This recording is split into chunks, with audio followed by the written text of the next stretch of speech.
The Mysteries of Udolpho by Anne Radcliffe, Volume 2, Chapter 5, Part B.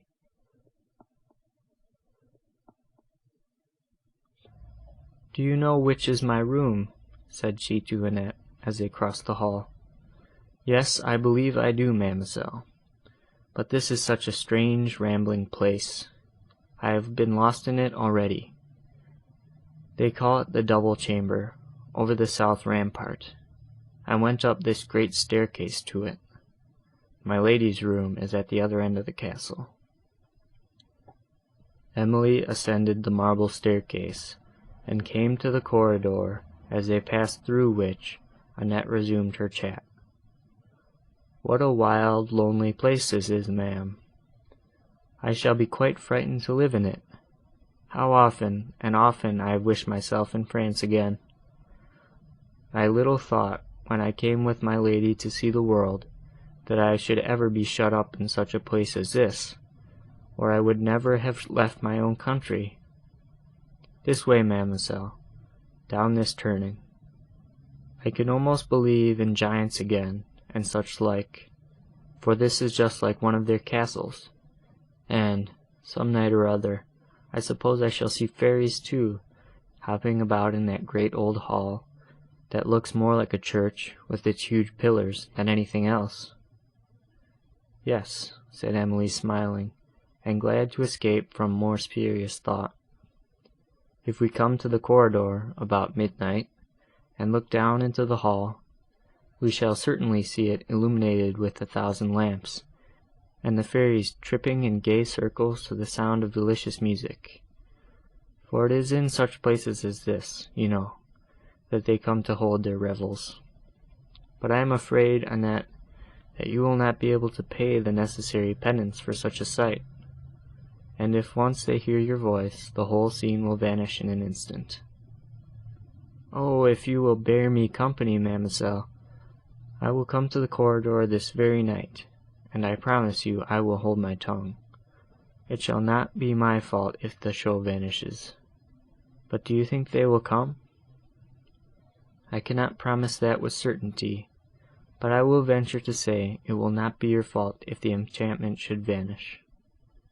"Well, mademoiselle, that is saying more than I expected of you, but I am not so much afraid of fairies as of ghosts, and they say there are a plentiful many about the castle. Now I should be frightened to death, if I should chance to see any of them. But hush, mademoiselle, walk softly. I have thought several times something passed by me." "Ridiculous," said Emily. "You must not indulge such fancies." "Oh, ma'am, they are not fancies, for aught I know. Benedetto says these dismal galleries and halls are fit for nothing but ghosts to live in, and I verily believe, if I live long in them, I shall turn into one myself." "I hope," said Emily, "you will not suffer Signor Montoni to hear of these weak fears. They would highly displease him." "What! You know then, mademoiselle, all about it," rejoined Annette. "No, no, I know better than to do so, though if the Signor can sleep sound, nobody else in the castle has any right to lie awake, I am sure." Emily did not appear to notice this remark. "Down this passage, mademoiselle. This leads to a back staircase. Oh, if I see anything, I shall be frightened out of my wits." "That will scarcely be possible," said Emily, smiling, as she followed the winding of the passage, which opened into another gallery, and then Annette, perceiving that she had missed her way, while she had been so eloquently haranguing on ghosts and fairies, wandered about through other passages and galleries, till, at length, frightened by their intricacies and desolation, she called aloud for assistance. But they were beyond the hearing of the servants, who were on the other side of the castle, and Emily now opened the door of a chamber on the left. "Oh, do not go in there, mademoiselle," said Annette. "You will only lose yourself further." "Bring the light forward," said Emily. "We may possibly find our way through these rooms. Annette stood at the door in an attitude of hesitation, with the light held up to shew the chamber, but the feeble rays spread through not half of it. "Why do you hesitate?" said Emily. "Let me see whither this room leads." Annette advanced reluctantly. It opened into a suite of spacious and ancient apartments, some of which were hung with tapestry, and others wainscoted with cedar and black larchwood. What furniture there was seemed to be almost as old as the rooms, and retained an appearance of grandeur, though covered with dust and dropping to pieces with the damps and with age. "How cold these rooms are, mademoiselle," said Annette. "Nobody has lived in them for many, many years, they say. Do let us go."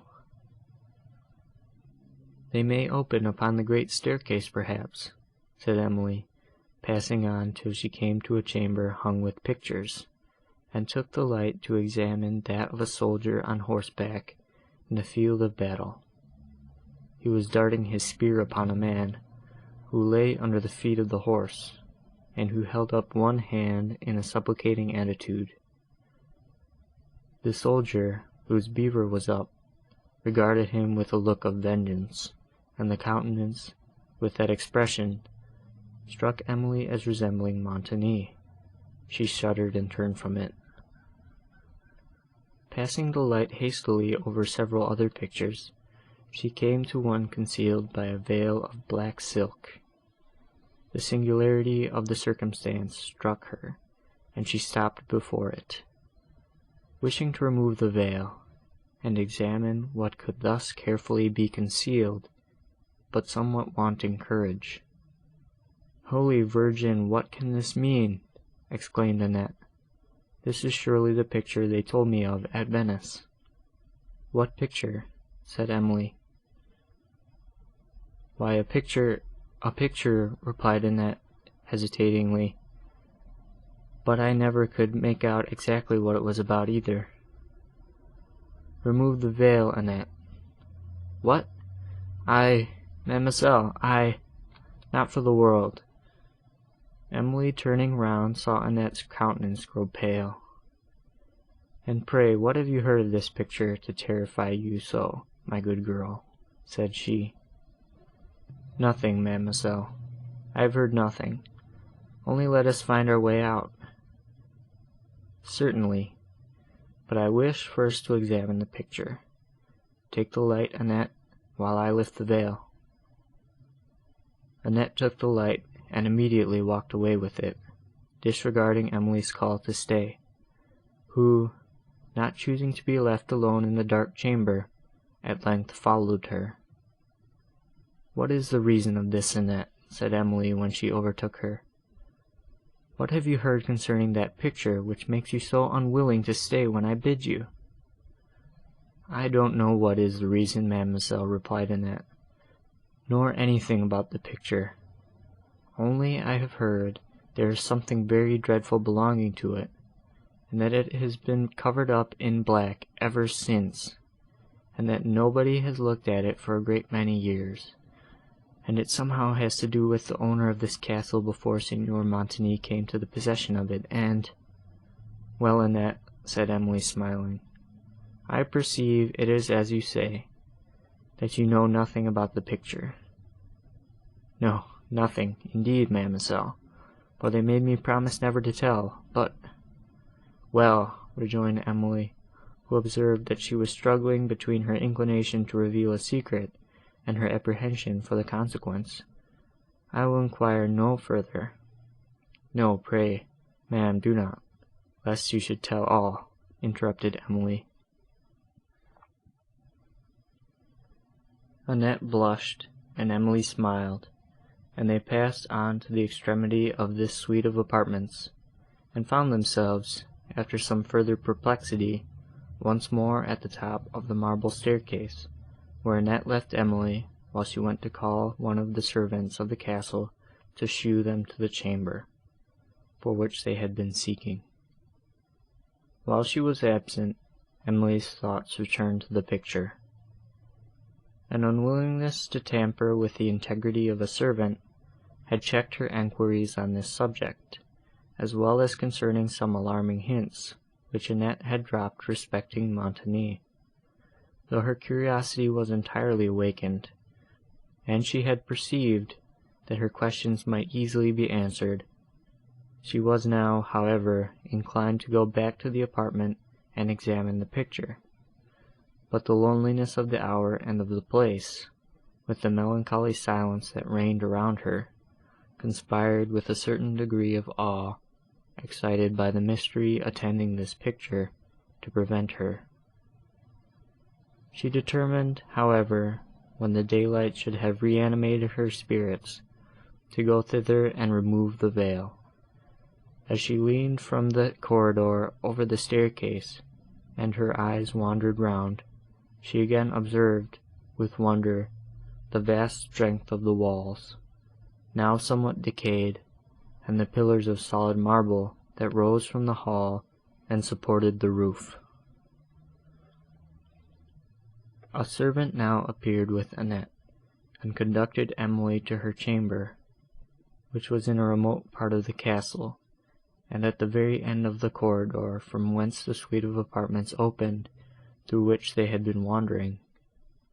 The lonely aspect of her room made Emily unwilling that Annette should leave her immediately, and the dampness of it chilled her with more than fear.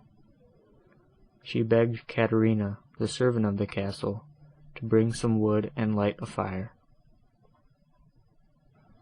"Aye, lady, it's many a year since a fire was lighted here," said Caterina. "You need not tell us that, good woman," said Annette. "Every room in this castle feels like a well. I wonder how you contrive to live here. For my part, I wish myself at Venice again." Emily waved her hand for Caterina to fetch the wood. "I wonder, ma'am, why they call this the double chamber," said Annette, while Emily surveyed it in silence, and saw that it was lofty and spacious, like the others she had seen, and, like many of them, too, its walls lined with dark larchwood. The bed and other furniture was very ancient, and had an air of gloomy grandeur, like all she had seen in the castle. One of the high casements, which she opened, overlooked a rampart, but the view beyond was hid in darkness. In the presence of Annette, Emily tried to support her spirits, and to restrain the tears, which, every now and then, came to her eyes. She wished much to inquire when Count Morano was expected at the castle, but an unwillingness to ask unnecessary questions, and to mention family concerns to a servant, withheld her. Meanwhile, Annette's thoughts were engaged upon another subject. She dearly loved the marvellous, and had heard of a circumstance, connected with the castle, that highly gratified this taste. Having been enjoined not to mention it, her inclination to tell it was so strong, that she was every instant on the point of speaking what she had heard.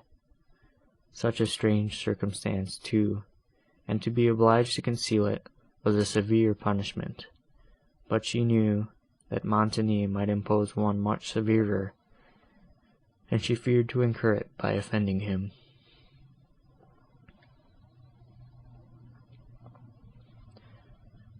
Caterina now brought the wood, and its bright blaze dispelled, for a while, the gloom of the chamber. She told Annette that her lady had inquired for her, and Emily was once again left to her own sad reflections.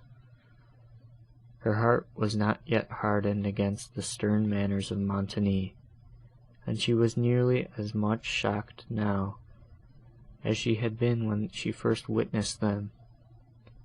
The tenderness and affection, to which she had been accustomed, till she lost her parents, had made her particularly sensible to any degree of unkindness, and such a reverse as this, no apprehension had prepared her to support. To call off her attention from subjects that pressed heavily on her spirits, she rose and again examined her room and its furniture. As she walked round it, she passed a door that was not quite shut, and, perceiving that it was not the one through which she had entered, she brought the light forward to discover whither it led. She opened it, and, going forward, she had nearly fallen down a steep, narrow staircase that wound from it between two stone walls. She wished to know to what it led, and was the more anxious, since it communicated so immediately with her apartment. But, in the present state of her spirits, she wanted courage to venture into the darkness alone. Closing the door, therefore, she endeavoured to fasten it, but upon further examination perceived that it had no bolts on the chamber side, though it had two on the other. By placing a heavy chair against it, she in some measure remedied the defect. Yet she was still alarmed at the thought of sleeping in this remote room alone, with a door opening she knew not whither, and which could not be perfectly fastened on the inside. Sometimes she wished to entreat of Madame Montoni that Annette might have leave to remain with her all night, but was deterred by an apprehension of betraying what would be thought childish fears, and by an unwillingness to increase the apt terrors of Annette. Her gloomy reflections were, soon after, interrupted by a footstep in the corridor, and she was glad to see Annette enter with some supper sent by Madame Montoni. Having a table near the fire, she made the good girl sit down and sup with her, and when their little repast was over, Annette, encouraged by her kindness, and stirring the wood into a blaze, drew her chair upon the hearth, nearer to Emily, and said, "Did you ever hear, mademoiselle, of the strange incident that made Signor lord of this castle?" "What wonderful story have you now to tell?" said Emily, concealing the curiosity occasioned by the mysterious hint she had formerly heard on that subject. "I have heard all about it, mademoiselle," said Annette, looking round the chamber and drawing closer to Emily. "Benedetto told it me as we travelled together. Says he, 'Annette, you don't know about this castle here that we are going to?' 'No,' says I, 'Mr. Benedetto.' 'Pray, what do you know?' 'But, mademoiselle, you can keep a secret, or I would not tell it you for the world, for I promised never to tell, and they say, that the Signor does not like to have it talked of.' 'If you promise to keep this a secret,' said Emily, 'you do right not to mention it.' Annette paused a moment, and then said, 'Oh, but to you, mademoiselle, to you I may tell it safely, I know.' Emily smiled. 'I certainly shall keep it as faithful as yourself, Annette.' Annette replied very gravely, 'That would do,' and proceeded, 'This castle, you must know, mademoiselle, is very old and very strong, and has stood out many sieges, as they say. Now it was not Signor Montoni's always, nor his father's, no, but by some law or other, it was to come to the Signor if the lady died unmarried.' 'What lady?' said Emily. 'I am not come to that yet,' replied Annette. 'It is the lady I am going to tell you about, mademoiselle. But, as I was saying, this lady lived in the castle, and had everything very grand about her, as you may suppose, mademoiselle. The Signor used often to come to see her, and was in love with her, and offered to marry her, for, though he was somehow related, that did not signify. But she was in love with somebody else, and would not have him, which made him very angry, as they say, and you know, mademoiselle, what an ill-looking gentleman he is when he is angry. Perhaps she saw him in a passion, and therefore would not have him. But, as I was saying, she was very melancholy and unhappy, and all that, for a long while, and— Holy Virgin, what noise is that? Did you not hear a sound, mademoiselle? It was only the wind, said Emily, but do come to the end of your story. As I was saying— oh, where was I? As I was saying, she was very melancholy and unhappy a long while, and used to walk upon the terrace, there, under the windows, by herself, and cry so. It would have done your heart good to hear her. That is, I don't mean good, but it would have made you cry too, as they tell me. Well, but, Annette, do tell me the substance of your tale. All in good time, ma'am. All this I heard before at Venice, but what is to come I never heard till to-day. This happened a great many years ago, when Signor Montoni was quite a young man. The lady, they called her Signora Laurentini, was very handsome, but she used to be in great passions too, sometimes as well as the Signor. Finding he could not make her listen to him, what does he do but leave the castle and never comes near it for a long time, but it was all one to her. She was just as unhappy whether he was here or not, till one evening— Holy St. Peter, mademoiselle, cried Annette, look at that lamp, see how blue it burns. She looked fearfully round the chamber. Ridiculous girl, said Emily, why will you indulge those fancies? Pray let me hear the end of your story. I am weary. Annette still kept her eyes on the lamp, and proceeded in a lower voice. It was one evening, they say, at the latter end of the year. It might have been about the middle of September, I suppose, or the beginning of October.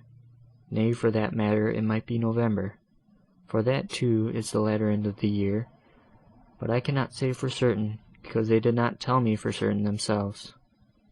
However, it was at the latter end of the year, this grand lady walked out of the castle into the woods below, as she had often done before, all alone, only her maid was with her.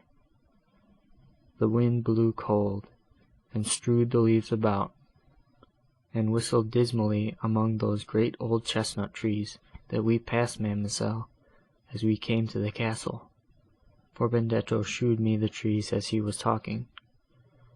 The wind blew cold, and her woman would have persuaded her to return, but all would not do, for she was fond of walking in the woods, at evening time, and, if the leaves were falling about her, so much the better. Well, they saw her go down among the woods, but night came, and she did not return. 10 o'clock, 11 o'clock, 12 o'clock came, and no lady. Well, the servants thought to be sure some accident had befallen her, and they went out to seek her. They searched all night long, but could not find her, or any trace of her, and, from that day to this, madame, she has never been heard of. Is this true, Annette? Said Emily, in much surprise. True, ma'am, said Annette, with a look of horror. Yes, it is true indeed, but they do say, she added, lowering her voice, they do say that the Signora has been seen several times since, walking in the woods and about the castle in the night. Several of the old servants, who remained here some time after, declared they saw her, and since then she has been seen by some of the vassals, who have happened to be in the castle at night. Carlo, the old steward, could tell of such things, they say, if he would. How contradictory is this, Annette, said Emily. You say that nothing has been since known of her, and yet she has been seen. But all this was told me for a great secret, rejoined Annette, without noticing the remark, "and I am sure, ma'am, you would not hurt either me or Benedetto so much as to go and tell it again." Emily remained silent, and Annette repeated her last sentence. "You have nothing to fear from my indiscretion," replied Emily, "and let me advise you, my good Annette, be discreet yourself, and never mention what you have just told me to any other person. Signor Montoni, as you say, may be angry if he hears of it. But what inquiries were made concerning the lady?" "Oh, a great deal, indeed, mademoiselle, for the Signor laid claim to the castle directly, as being the next heir, and they said, that is, the judges, or the senators, or somebody of that sort, said, he could not take possession of it, till so many years were gone by, and then, if, after all, the lady could not be found, why she would be as good as dead, and the castle would be his own. And so it is his own. But the story went round, and many strange reports were spread, so very strange, mademoiselle, that I shall not tell them." "That is stranger still, Annette," said Emily, smiling, and rousing herself from her reverie. "But when Signora Laurentini was afterwards seen in the castle, did nobody speak to her?" Speak to her!" cried Annette, with a look of terror. "No, to be sure." "And why not?" enjoined Emily, willing to hear further. "Holy Mother, speak to a spirit!" "But what reason had they to conclude it was a spirit, unless they had approached and spoken to it?" "Oh, mademoiselle, I cannot tell. How can you ask such shocking questions? But nobody ever saw it come in or go out of the castle, and it was in one place now, and then the next minute in quite another part of the castle, and then it never spoke, and, if it was alive, what should it do in the castle if it never spoke? Several parts of the castle have never been gone into since, they say, for that very reason." "What, because it never spoke?" said Emily, trying to laugh away the fears that began to steal upon her. "No, mademoiselle, no," replied Annette, rather angrily, "but because something has been seen there. They say, too, there is an old chapel adjoining the west side of the castle, where, any time at midnight, you may hear such groans, it makes one shudder to think of them, and strange sights have been seen there." "Prithee, Annette, no more of these silly tales," said Emily. "Silly tales, mademoiselle? Oh, but I will tell you one story about this, if you please, that Caterina told me. It was one cold winter's night that Caterina—she often came to the castle then, she says, to keep old Carlo and his wife company, and so he recommended her afterwards to the Signor, and she has lived here ever since. Caterina was sitting with them in the little hall. Says Carlo, 'I wish we had some of those figs to roast, that lie in the store closet, but it is a long way off, and I am loath to fetch them. Do, Caterina,' says he, 'for you are young and nimble, do bring us some. The fire is in nice trim for roasting them. They lie,' says he, 'in such a corner of the store-room, at the end of the north gallery. Here, take the lamp,' says he, 'and mind, as you go up this great staircase, that the wind, through the roof, does not blow it out.' And so with that Caterina took the lamp. Hush, mademoiselle, I surely heard a noise." Emily, who Annette had now infected with her own terrors, listened attentively, but everything was still, and Annette proceeded.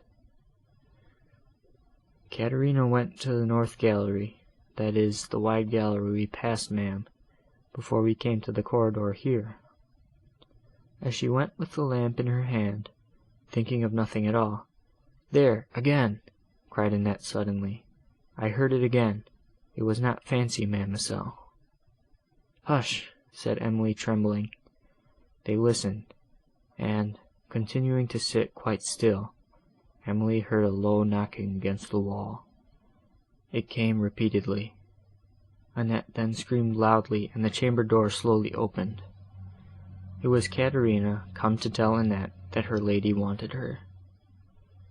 Emily, though she now perceived who it was, could not immediately overcome her terror, while Annette, half laughing, half crying, scolded Caterina heartily for thus alarming them, and was also terrified lest what she had told had been overheard. Emily, whose mind was deeply impressed by the chief circumstance of Annette's relation, was unwilling to be left alone, in the present state of her spirits, but to avoid offending Madame Montoni, and betraying her own weakness, she struggled to overcome the illusions of fear, and dismissed Annette for the night. When she was alone, her thoughts recurred to the strange history of Signora Laurentini, and then to her own strange situation, in the wild and solitary mountains of a foreign country, in the castle and the power of a man, to whom, only a few preceding months, she was an entire stranger, who had already exercised and usurped authority over her, and whose character she now regarded with a degree of terror, apparently justified by the fears of others. She knew that he had apparently invention equal to the conception and talents to the execution of any project, and she greatly feared he had a heart too void of feeling to oppose the perpetration of whatever his interests might suggest. She had long observed the unhappiness of Madame Montoni, and had often been witness to the stern and contemptuous behaviour she received from her husband. To these circumstances, which conspired to give her just cause for alarm, were now added those thousand nameless terrors, which exist only in active imaginations, and which set reason and examination equally at defiance. Emily remembered all that Valancourt had told her, on the eve of her departure from Languedoc, respecting Montoni, and all he had said to dissuade her from venturing on the journey. His fears had often since appeared to her prophetic. Now they seemed confirmed. Her heart, as it gave her back the image of Valancourt, mourned in vain regret, but reason soon came with a consolation which, though feeble at first, acquired vigour from reflection. She considered, that, whatever might be her sufferings, she had withheld from involving him in misfortune, and that, whatever her future sorrows could be, she was, at least, free from self-reproach. Her melancholy was assisted by the hollow sighings of the wind along the corridor and round the castle. The cheerful blaze of the wood had long been extinguished, and she sat with her eyes fixed on the dying embers, till a loud gust, that swept through the corridor, and shook the doors and casements, alarmed her, for its violence had moved the chair she had placed as a fastening, and the door, leading to the private staircase, stood half open. Her curiosity and her fears were again awakened. She took the lamp to the top of the steps, and stood hesitating whether to go down. But again the profound stillness and the gloom of the place awed her, and, determining to inquire further, when daylight might assist the search, she closed the door, and placed against it a stronger guard.